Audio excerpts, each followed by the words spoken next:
24 avril 2004. Paul Biya vient de prendre un nouvel avion. On l'appelle l'Albatros. Le président de la République se rend avec sa famille à un voyage en Europe. Plus précisément, dans son pays, la Suisse. Bon, d'accord, c'est peut-être pas son pays, mais il aime beaucoup la Suisse, Paul Biya. Je pense que c'est son pays d'adoption, on va dire ça comme ça. Mais lorsqu'il décolle à Yaoundé, il y a un problème. Le train d'atterrissage de son avion ne rentre pas dans la cage. Paul Biya prend panique, le pilote est obligé d'atterrir à Douala de toute urgence et l'Albatros ne décollera plus jamais.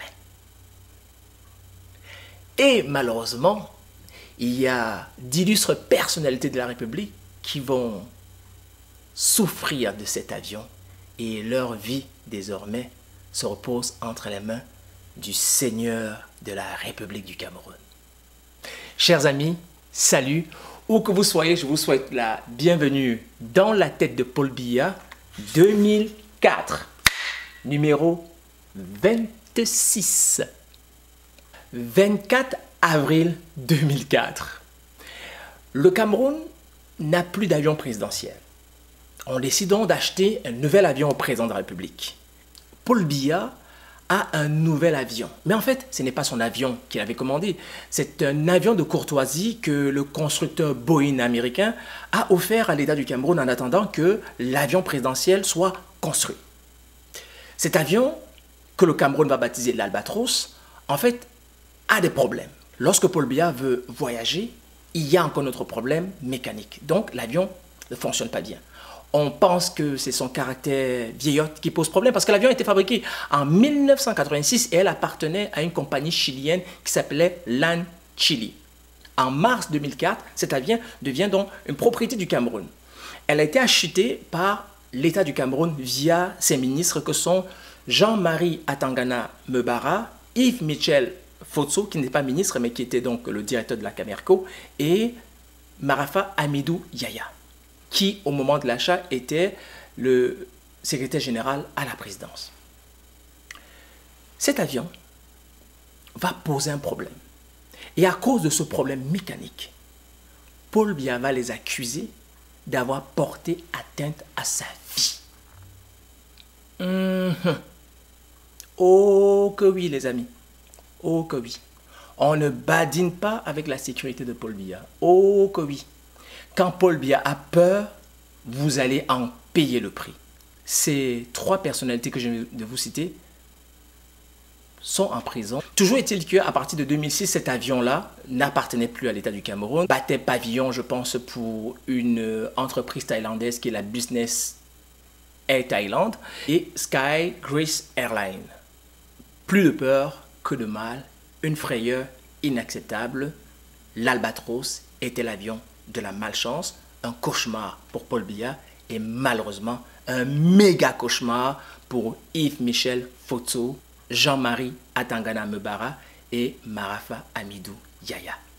1er juillet 2004, le pont sur le Mongo, le pont qui relie le littoral au sud-ouest, va s'écrouler accidentellement et la citerne du camion qui a causé l'accident transportait du pétrole qui va bien sûr se déverser et les flammes vont donc brûler toute la structure métallique. Ce pont va donc être foutu. Paul Biya va décider de reconstruire un nouveau pont qui, un an plus tard, c'est-à-dire en 2005, va donc débuter les travaux, s'achever en 2017.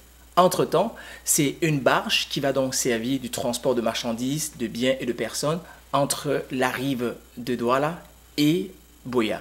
Malheureusement, l'effondrement de ce pont va donc avoir un impact sur la flambée des coûts, n'est-ce pas, des produits de première nécessité. 2004, rappelez-vous, en 2000, le Boeing 747 de la CAMER s'était échoué à l'aéroport de Paris. En 2004, le bureau d'enquête et d'analyse va donc donner son rapport, un rapport qui accable la CAMER. Écoutez ça les amis. Premier incident, la formation incomplète du personnel de cet avion. Donc l'équipage n'est pas assez formé pour être dans cet avion. Deuxième incident, la réduction incomplète du moteur côté gauche. Je ne suis pas un technicien en aéronautique, mais je suppose que les personnes qui m'écoutent, qui s'y connaissent, comprennent ce que cela veut dire la réduction incomplète du moteur gauche. Troisième incident, la surcharge. Écoutez, quand j'ai lu cela, j'étais mort de rire. J'étais mort de rire. Je me suis dit, attends. Je sais qu'au Cameroun, on adore la surcharge, mais attends, ils ont vraiment surchargé et ils l'ont vraiment fait. Je sais que c'est possible. Pourquoi? Parce que quand je vais souvent au Cameroun, je suis souvent confronté à des personnes qui me demandent si je peux transporter des kilos pour eux. Il y a toujours des gens qui veulent des kilos et qui négocient des kilos. Et à chaque fois, je me souviens quand je traverse les frontières, il y a toujours des gars qui me demandent « Ah, si tu as des kilos de plus, c'est pas grave, on peut négocier pour toi. » Bien sûr que c'est dangereux, Camerounais, c'est dangereux. Arrêtez de mettre vos vies en danger pour quelques tapioca et quelques ndolé, quelques porcs épics séchés que vous mettez dans vos valises. Vous ne manquerez pas de bouffe en bain. En dehors de la surcharge, il y avait un autre problème. Il y avait 2 femmes, 2 passagers dans le cockpit. Je ne sais pas moi, les Camerounais, je sais pas, j'imagine que les pilotes sont Camerounais. Un peu de professionnalisme, les gars, un peu de professionnalisme. C'est quoi ce rapport d'avoir les nanas dans le cockpit? C'est quoi? Vous les caressez les seins, vous les embrassez? C'est quoi le rapport? Vous baladez vos mains sur elles? Parce que selon le rapport d'analyse, d'enquête d'analyse, la présence de ces femmes, eh bien, ça a distrait les pilotes. Cameroun au bosso, Cameroun au bosso, Cameroun au bosso, Yémalé. Cameroun. Pourquoi sommes-nous si incompétents, insouciants? On te donne un gros avion qui a 300 personnes à bord, tu mets les filles dedans. Tu sais, hein, c'est quoi? T'as jamais vu les femmes ou quoi? Tu veux quoi? Tu veux impressionner les filles que t'es pilotes? Et vous les femmes, vous aussi.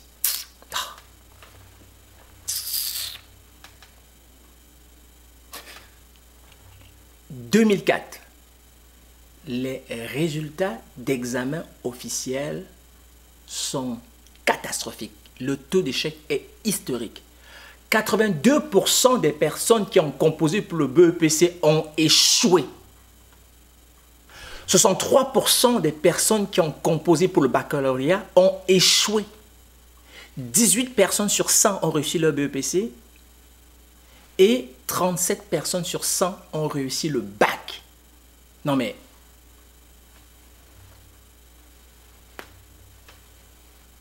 What happened? Que s'est-il passé? Les enseignants sont-ils si incompétents? Ou bien l'eau n'a pas coulé? On se comprend, Camerounais.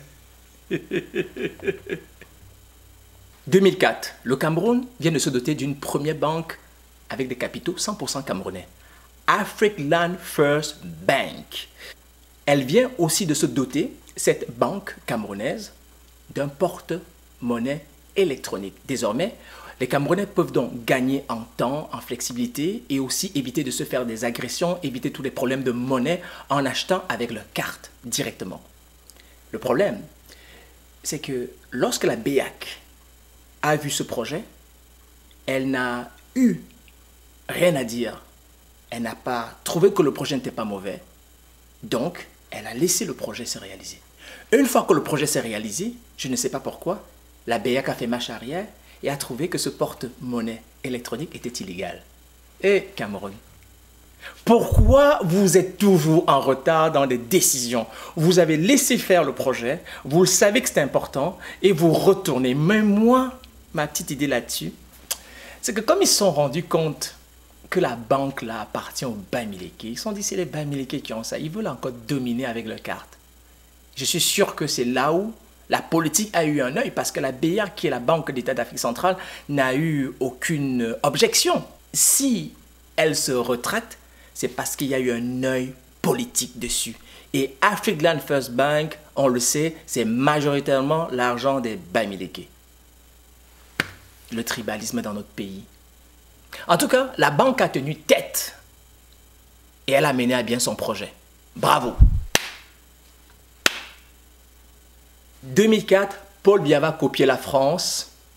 C'est ça. On va créer le SAMU au Cameroun, à Douala et à Yaoundé, les 2 premières villes. Après, on va répandre cela dans d'autres provinces. Donc, ce service d'aide médicale d'urgence, le SAMU, existe au Cameroun. Vous avez juste à composer le 19 sur votre téléphone à la maison ou le 119 sur votre cellulaire et vous avez le SAMU au Cameroun.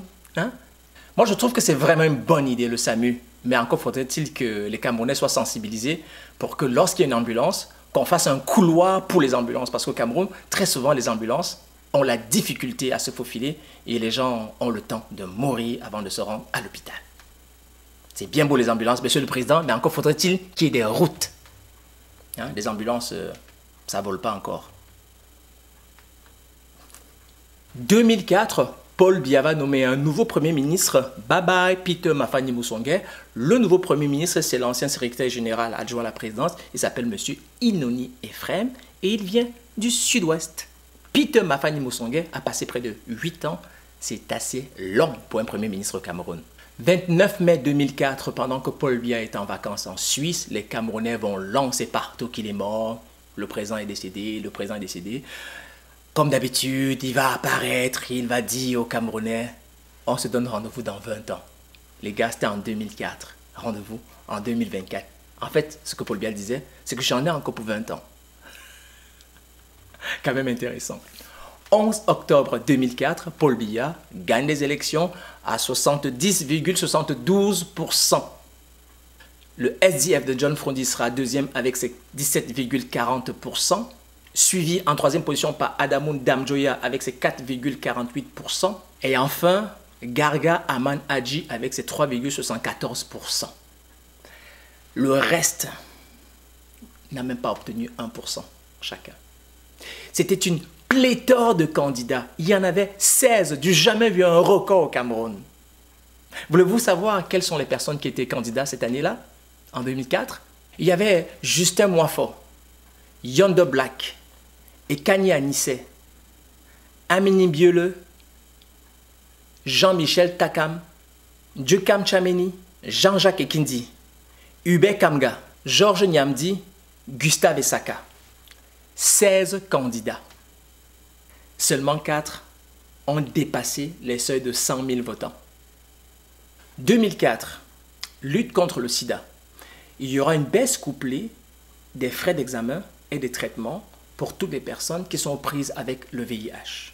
Grâce au Fonds mondial pour la lutte contre le sida, la tuberculose et le paludisme, ces personnes qui payaient des montants de près de 28 000 vont se retrouver avec des frais de près de 7 000 pour tous les antirétroviraux. En 2004, le Cameroun comptait près de 7 500 personnes sous traitement et qui avaient donc besoin des antirétroviraux. Sachez qu'en 2004, le taux de prévalence du VIH était de 12% au Cameroun. Au Cameroun, en 2004, sur 1 million de personnes infectées par le VIH, 40 000 étaient sidéens. 15% de ces personnes sont des hommes en uniforme, hommes et femmes en uniforme. 22 à 45% sont des prostituées.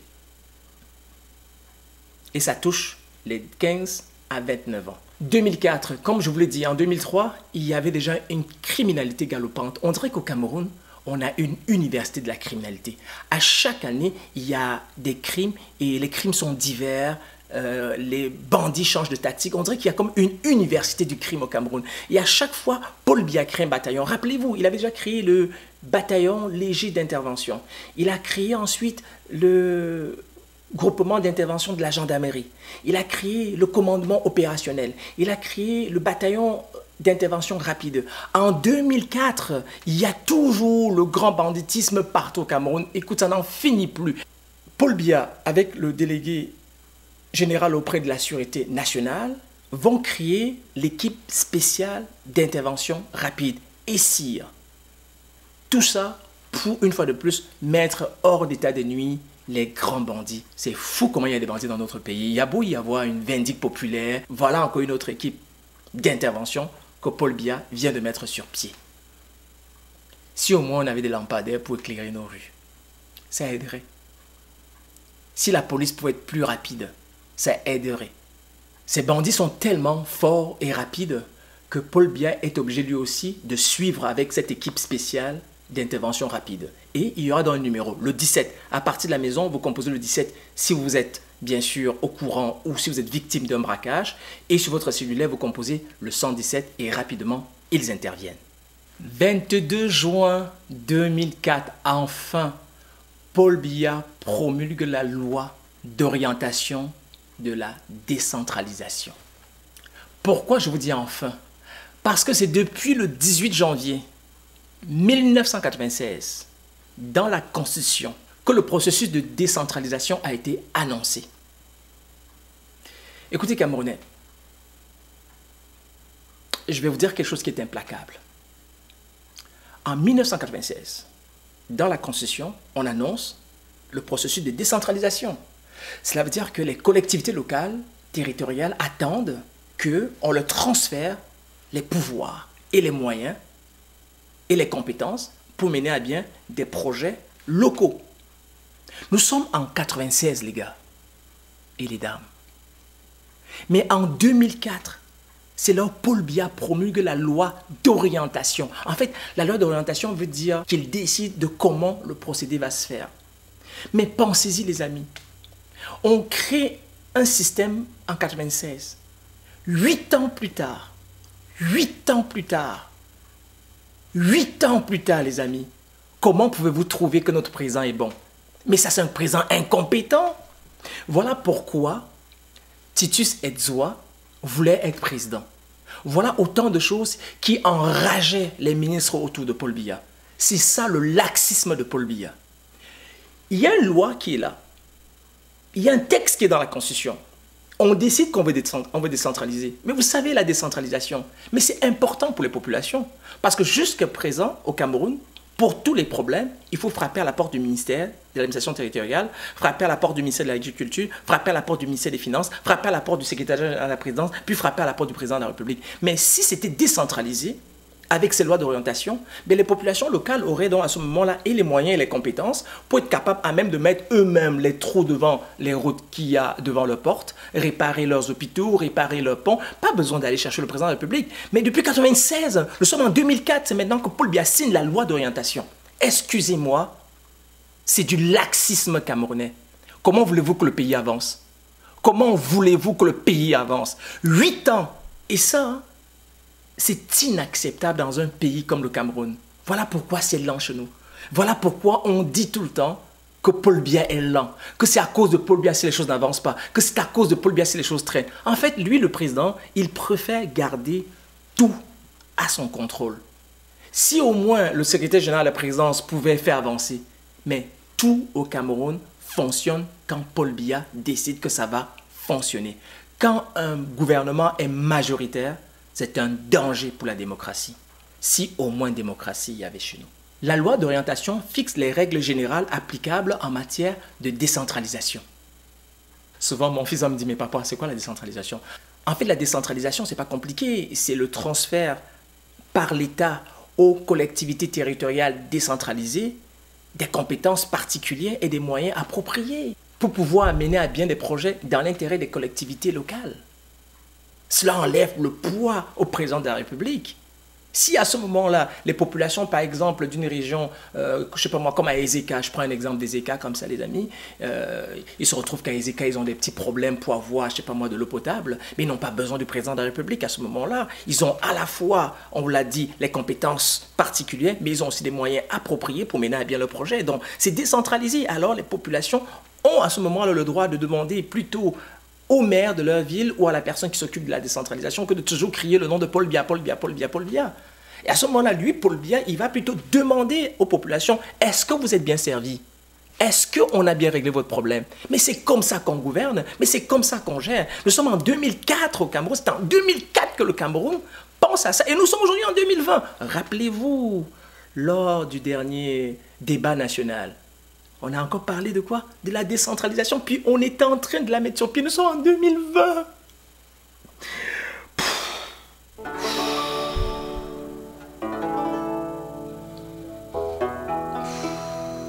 Pour parler du Cameroun, il faut vraiment, vraiment garder son calme. Il faut toujours garder son calme. Parce que sinon, on peut avoir une crise cardiaque et mourir. Pourquoi même? Pourquoi même? Hakuna Matata. La décentralisation constitue l'axe fondamental de la promotion du développement de la démocratie. Tous les benguistes savent c'est quoi la décentralisation. Tous les benguistes savent comment c'est important la décentralisation. Aujourd'hui, en Europe, beaucoup d'Africains sont maires dans des villes importantes. Et ces Africains travaillent pour ces pays-là et ils savent que parce que tout est décentralisé, eh bien, le pouvoir n'est pas entre les mains du président de la République, mais le pouvoir est entre les mains du peuple. C'est le peuple dans sa localité qui va donc décider dans un comité de comment ils vont dépenser leur argent. La décentralisation, c'est l'axe fondamental de la promotion de la bonne gouvernance au niveau local. Imaginez-vous au niveau local, décentralisé, comment les gens sont fiers de participer aux bonnes actions de gérance et de gestion des affaires qui ne les concernent que. La décentralisation, les amis, c'est la promotion du développement économique, développement social, développement sanitaire, développement éducatif, développement culturel et sportif des collectivités. La décentralisation, c'est le développement du Cameroun. C'est par la décentralisation que le Cameroun va sortir de ce marasme, de ce laxisme, de cette lourdeur administrative. En décentralisant, on se sent léger. Et en plus, en décentralisant, le pouvoir central n'a plus la difficulté à fonctionner. Le président de la République peut à ce moment-là tout simplement intervenir sur des questions internationales, aller donc négocier des relations bilatérales, regarder bien sûr comment le pays se gère, demander des rapports de gestion dans chacune des localités. On peut diviser le Cameroun en 360 arrondissements. Chaque arrondissement aura donc à gérer ses problèmes et finir les problèmes. S'il faut mettre un marché public, ben, les gens de la petite localité vont décider eux-mêmes comment ils veulent gérer le marché public. Où est-ce qu'on met le marché public? Leurs maires avec eux vont travailler ensemble. Je veux dire, la décentralisation, c'est la clé du développement. Dans tous les pays au monde les plus riches, tout est décentralisé. C'est inscrit dans la Constitution du Cameroun du 18 janvier 1996, mes amis. Allez lire cela. Nous sommes en 2020. Et moi, je vous fais un rapport d'histoire en 2004. Et nous sommes en 2020. Excusez-moi, mais je ne vais pas faire un discours de haine. Non, moi, je critique mon chef de l'État. Parce qu'en tant que Camerounais, il doit nous rendre des comptes.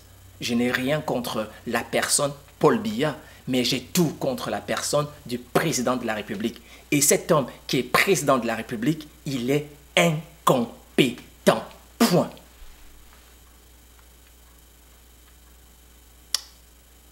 « 2004, Françoise Bango va offrir une médaille d'or au Cameroun aux Jeux olympiques d'Athènes en Grèce. Écoutez, la nana va sauter 15 mètres 30. Pas compliqué, soit en longueur. 15 mètres 30. 15 mètres 30, les gars. Moi, je suis sportif, je joue au foot, je joue au tennis, je fais du vélo, je fais de la natation. Je ne suis pas capable de sauter 10 mètres. Françoise Bango, c'est une antilope. Et enfin, en 2004, le Cameroun a une nouvelle star de la musique camerounaise. Elle s'appelle Adèle Rufin Ngona ou encore Lady Ponce. Le Beat Koussi aura donc un nouveau nom. Cette femme va déhancher, cette femme a toute une voix, elle va charmer les Camerounais et de ses hanches sublimes, elle va tellement les secouer qu'au passage, elle va ramasser tous les hommes. Son album, Le ventre et le bas-ventre, sera un succès au Cameroun. Vous avez bien compris, le ventre et le bas-ventre. Il s'agit ici du Beat Koussi de Lady Ponce. Elle a compris comment faire de l'argent. Les Camerounais, ils aiment le ventre et le bas-ventre. Autrement dit, Lady Ponce nous dit, les Camerounais adorent manger et baiser. Chers amis, je sais, c'est cru, Sur ce, je vous souhaite une belle soirée. Merci de partager. C'était Dans la tête de Paul Biya 2004, numéro 26. Allez, on va aller manger et pourquoi pas baiser. Ladies and gentlemen, welcome to my house. My name is Felix from Montreal in Canada. I was born in Douala, Cameroon, in Africa. I was in Belmont when my girlfriend called me and said it's over. How can you kill somebody